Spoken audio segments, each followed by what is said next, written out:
एक आदिवासी परिवार को धोखा देने का आरोप, उल्टा शासक के करीबियों को नौकरी देने का आरोप। मालदा के हबीबपुर ब्लॉक के कंटूरका ग्राम पंचायत के राघवपुर गुजिया गांव की घटना। इस गांव के रहने वाले साहेब बास्के, उनके पास 10 कट्टा जमीन है। 2023 में उनकी जमीन पर एक वाटर पंप लगेगा, इसलिए उनके परिवार के 2 सदस्यों को नौकरी दी जाएगी। ऐसा वादा पब्लिक हेल्थ टेक्निकल डिपार्टमेंट और इलाके की रूलिंग पार्टी के नेताओं ने किया था। ऐसे में साहेब बास्के को पब्लिक हेल्थ डिपार्टमेंट ने वाटर टैंक लगाने के लिए उनकी 10 कट्टा जमीन दी। आज वाटर टैंक लगने के बाद भी प्रदीप बास्के के परिवार के किसी सदस्य को नौकरी नहीं मिली है। उन्होंने पहले ही शिकायत की है कि नौकरी देने के नाम पर उनके साथ धोखा हुआ है।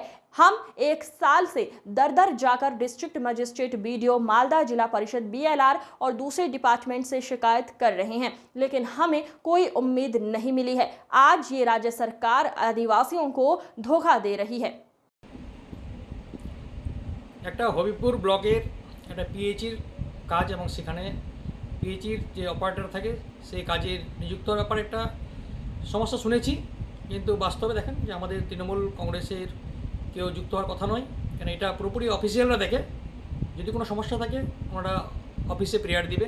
আমাদের পিএইচির ইঞ্জিনিয়ার্সরা আছেন এবং আমাদের প্রশাসন আছেন ওখানে, তারা সেখানে অভিযোগ জানাক এবং বাস্তবে যদি এসব ব্যাপারে কেউ জড়িত থাকে সেটা অবশ্যই দেখা হবে এবং যে আবেদনকারী সে সঠিক জায়গাতে প্রেয়ার করুক, অবশ্যই সেটা সমাধান হবে। হবিবপুরের কান্তরকা অঞ্চলের যে ঘটনাটা আপনারা বললেন, এটা তো আমাদের গোচরে ছিল না। আপনারা যেটা বললেন যে কনসার্ন ডিপার্টমেন্টগুলোতে তারা চিঠি করেছেন, আমরা এতটুকু বিশ্বাস রাখি ডিপার্টমেন্টাল যারা অফিসার্স আছেন তারা ওনার আবেদনটা নিশ্চয়ই খতিয়ে দেখে ব্যবস্থা গ্রহণ করবেন। এর ব্যাপারে আমরা দলগতভাবে আলাদা করে তো কিছু বলতে পারি না, এটা কমপ্লিটলি অ্যাডমিনিস্ট্রেটিভ পার্ট। অ্যাডমিনিস্ট্রেটিভ পার্টে অ্যাডমিনিস্ট্রেশনের যারা রয়েছেন তারা টেক কেয়ার করবেন। আর বিজেপি এটা নিয়ে হৈ হৈ করার কিছু কারণ নেই। দেখুন, বিজেপি এসআইআরের নামে যেভাবে বাংলার বুকে বাংলার মানুষদের ভোটাধিকার কেড়ে নিয়েছেন, তাতে ওদের বিজেপি সম্পূর্ণভাবে এই বাংলার রাজনৈতিক ময়দানে অপ্রাসঙ্গিক হয়ে গেছে। শুধু সময়ের অপেক্ষা, দেখতে থাকুন।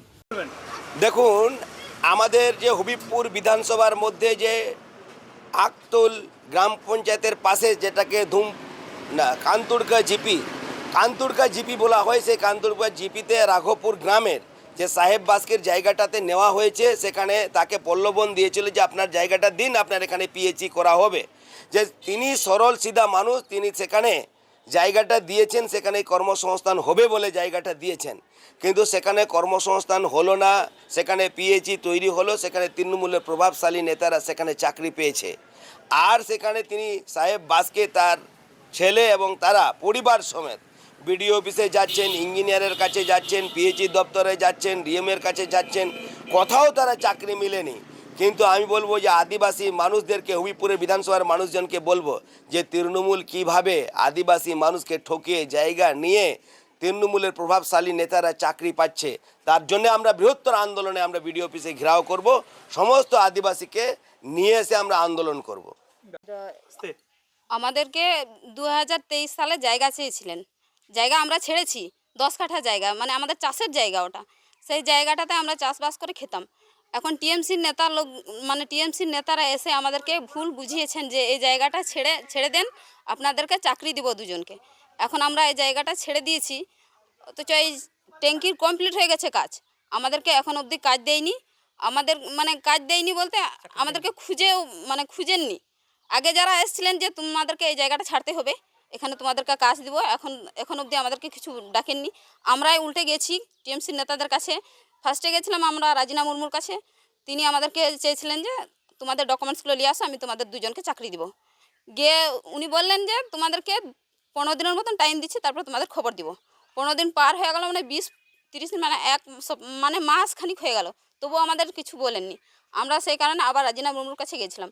রাজিনা মুর্মু বললেন যে তোমাদেরকে যে কাজ দেওয়ার কথা ছিল তাতে তো অন্যজনা ঢুকে গেছে, তোমরা এতদিন কী করছিলা? তখন আমরা বললাম আমরা তো আপনাদের আশায় বসে আছি, আপনারাই তো বলেছিলেন যে কাজ কমপ্লিট হলে আমরা তোমাদেরকে কাজটা করে দেবো, চাকরিটা করে দেবো।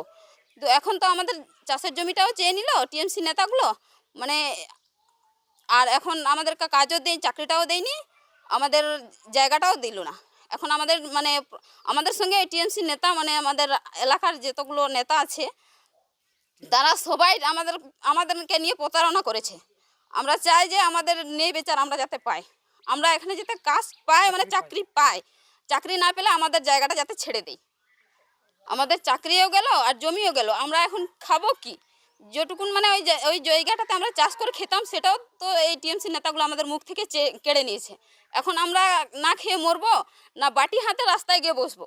আমরা জানিয়েছি ফার্স্টে আমাদের রাজিনা মুর্মুকে, তারপরে বিডিও অফিসে, ডিএম এর কাছে, আর জল দপ্তরের অফিসে, মানে যেখানে পিএস অফিস আছে সেখানেও গেছি, আর আমাদেরকে একটাও পাত্তা দেয়নি। তোমার নাম?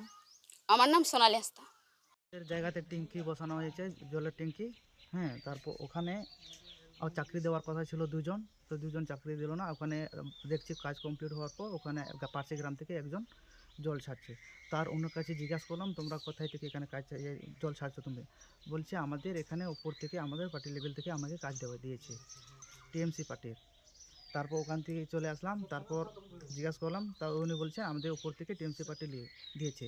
তারপর ওখান থেকে আমি জল দপ্তরে চলে গেলাম, জল দপ্তরকে জিজ্ঞেস করলাম, উনি বললেন এখানে ওর লোকটা চাকরি হয়ে গেছে, তোমার চাকরি নাই। তারপর রেজিনা মুর্মুর কাছে চলে আসলাম, আমাদের জেলা পরিষদ বললো তোমার চাকরি খায়নি, আমরা পার্টির তরফ থেকে একে রেখেছি, বর্তমান এখন কাজ বাকি আছে, এখন প্রাচীর করবে, এখন ট্যাঙ্কি বসাবে, তার জন্য আমরা পার্টি লেভেল থেকে দায়িত্ব একে রেখে দিয়েছি। এখানে সব কাজ কমপ্লিট হলে তোমাদের এখানে দুজন চাকরি পাওয়া, তোমার কাগজ কমপ্লিট করে নিয়ে এসো। তারপর কাগজ কমপ্লিট করে আমি যখন দিয়ে আসলাম, তারপর উনি বললেন ঠিক আছে 15 দিন পর ওয়েট কর। তার 15 দিন পর যাই, তারপর আমার কোনো পাত্তা দিল না, খবর টবর করলো না, আমরা নিজেই গেলাম। তারপর উনি বলছেন এখন আমি বলতে পারবো না, এই কথা আমাকে জেলা পুলিশ এই কথা বললো আমরা।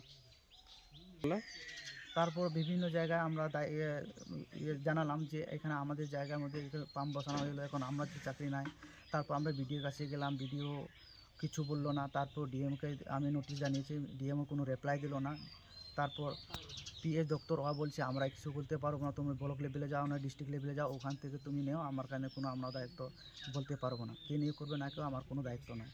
আমি বারবার ডিএমের কাছে যাই, ডিএম উনি বললেন তুমি বিডিওর সাথে যাও। যখন বিডিওকে বলি তখন বিডিও আমাকে ডিএমের কাছে পাঠায়, আমাকে বারবার হয়রানি করাচ্ছে।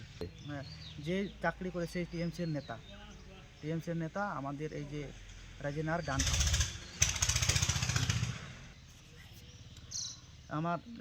আমাদের 10 কাঠা জমিও চলে গেল, আমার চাকরিও চলে গেল, এখন আমরা পথে নামলাম, এখন বাটি ধরে ভিক্ষা চাইতে হবে, তাছাড়া আমাদের গতি নাই।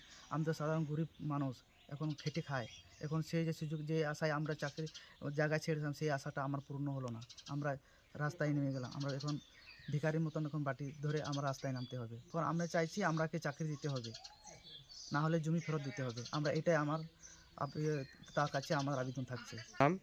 আমার নাম মমতা। এখন আমাদের পরিকল্পনা একটা চালু করেছে যে বেকার ভাতা, যারা এমনি, তো আমরা বেকার ভাতা চাই না, মমতার কোনো সাহায্য এখন আমরা চাই না, আমার একটা সাহায্য চাই, আমাদের চাকরি দিই, যে জায়গা আমি ছাড়িয়েছি সেই জায়গাতে আমরা চাকরি হোক, সেটা আমার মমতার সরকারের কাছে আমাদের আবেদন এটাই থাকলো। আমার নাম হাকিম বাস্কি, গ্রাম হচ্ছে রাঘবপুর, থানা হচ্ছে হবিপুর, পোস্ট হচ্ছে কেন্দ্রপুকুর, কানতুরকা জিপি।